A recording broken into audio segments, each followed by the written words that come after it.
ఎన్నికలలో కాంగ్రెస్ ప్రభుత్వం మేనిఫెస్టోలో 42% రిజర్వేషన్ కేటాయిస్తామని చెప్పి ఎన్నికలలో లబ్ధి పొంది ప్రభుత్వాన్ని ఏర్పడేసి కేవలం 42% రిజర్వేషన్ అసెంబ్లీలో తీర్మానం చేసి పంపించడమే చేసిన వాళ్ళది. కానీ దానికి చట్టం చేసే బాధ్యత వాళ్ళ వహించాలి. కేంద్ర ప్రభుత్వం ఒప్పించి దాని ఆర్డినెన్స్ ప్రకారం కాకుండా 42% రిజర్వేషన్ పక్కా అమలు బాధ్యత వహించాలి. కానీ ఇప్పటివరకు ఏది 42% రిజర్వేషన్ అని చెప్తున్నారు, కోర్టులో ఉన్నదని చెప్తున్నారు, తాత్సారం చేస్తున్నారు.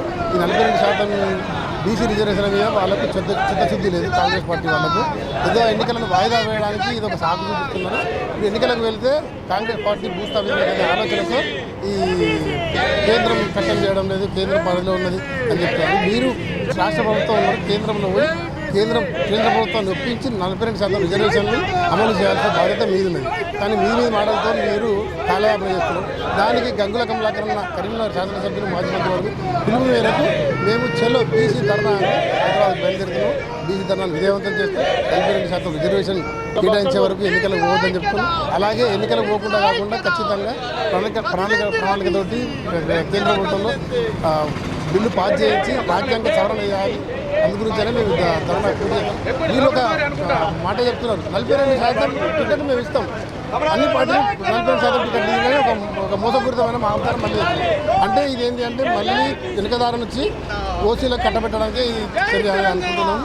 ఎందుకంటే పార్టీలు ఇస్తే కావచ్చు, మరి వేరే వాళ్ళు నిలబడే అవకాశం ఉంటాయి కదా. అటువంటిప్పుడు మరి నీరు గారిపోయినట్టే 42% ఏదో పేరుకు మాత్రమే పార్టీలు అందరూ 42% రిజర్వేషన్ అని కాలయాపన చేస్తున్నారు తప్ప దీన్ని ఖచ్చితంగా అమలు చేయాలి. అమలు చేసే వరకు పోరాటం మా బీఆర్ఎస్ పార్టీ ఆధ్వర్యంలో, కేటీఆర్ గారి ఆధ్వర్యంలో 42% రిజర్వేషన్ కొట్లాడి తీసుకొచ్చే వరకు మేము పోరాటం చేస్తూ ఉంటాం. పోరాటం చేసి ఎన్నికలకు వెళ్తాం.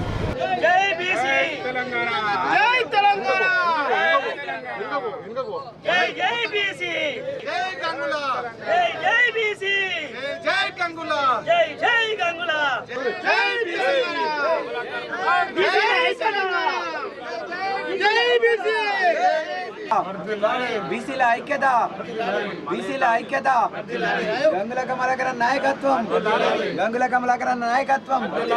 జై జై గంగుల, జై జై గంగుల.